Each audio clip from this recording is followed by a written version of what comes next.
everybody, my name is Manuel Paulus, Nexus Lights Division Manager, and today I want to show you how anti-theft mode works for our Nexus devices.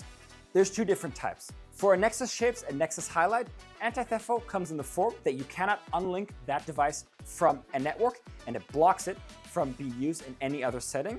For a Nexus Uplight that has a motion sensor inside of it, anti-theft mode will trigger when the device is moved. So how do I turn on anti-theft mode? Let's go under Settings, Network, and now Show Settings, and here you can see your anti-theft mode tab. To set anti-theft mode, I'm going to click on the On button, and if I'm turning on anti-theft mode for the very first time, it will give me this prompt, No Account Set. So what does that mean? Well, every fixture needs an account linked to it, and the reason for this is simple.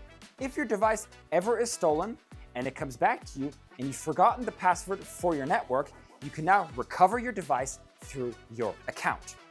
This of course also works if you've just generally forgot your password for your network. You can recover your fixtures through your account. So let me set my account to my fixture.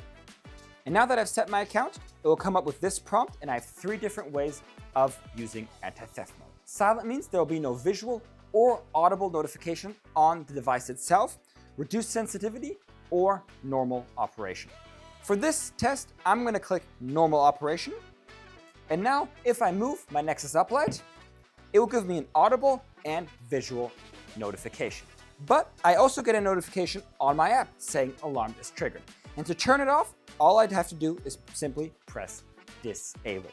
One very important tip at the very end, if I ever sell any of my Nexus fixtures, make sure to remove that account from your devices. And to do that, all I do is press Remove Account and hit the Remove button, and now it will unlink my device from my account so that the next person using my fixtures that I've just sold them can link their own account to them.